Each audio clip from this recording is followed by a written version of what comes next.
बाप 7 मंत्र न करने की फजीलत 1968। इब्ने अब्बास रज़ी अल्लाहु अन्हु से रिवायत है, उन्होंने कहा, रसूलुल्लाह सल्लल्लाहु अलैहि वसल्लम ने फरमाया कि मेरे सामने उम्मतें पेश की गई और एक दो दो नबी भी गुजरने लगे जिसके साथ जमातें थीं, मगर किसी नबी के साथ कोई भी न था। फिर एक बहुत बड़ी जमात मेरे सामने लाई गई।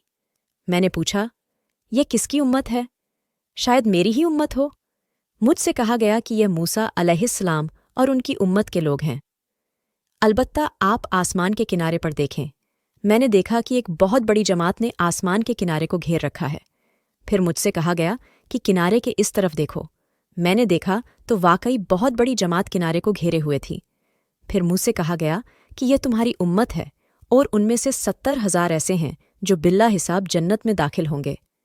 फिर आप कमरे में तशरीफ़ ले गए और लोगों से यह जाहिर न फरमाया कि वो कौन लोग होंगे।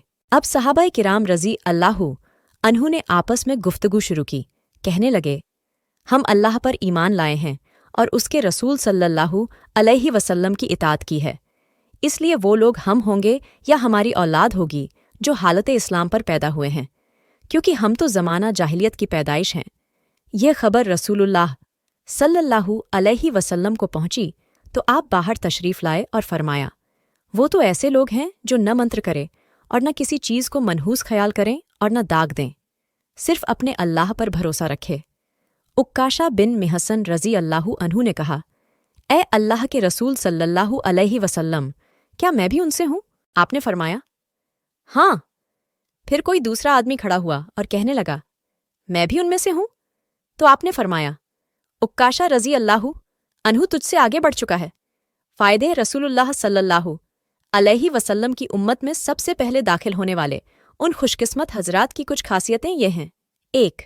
उनके चेहरे 14वीं रात के चांद की तरह चमक रहे होंगे। 2. एक दूसरे को पकड़े हुए एक ही वक्त जन्नत में दाखिल होंगे। 3. उनसे किसी किस्म का हिसाब नहीं लिया जाएगा।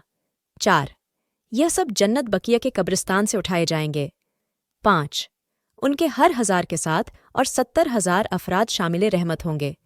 इस तरह उनकी तादाद 4 करोड़ 9 लाख होगी। फतहुल बारी 10/414।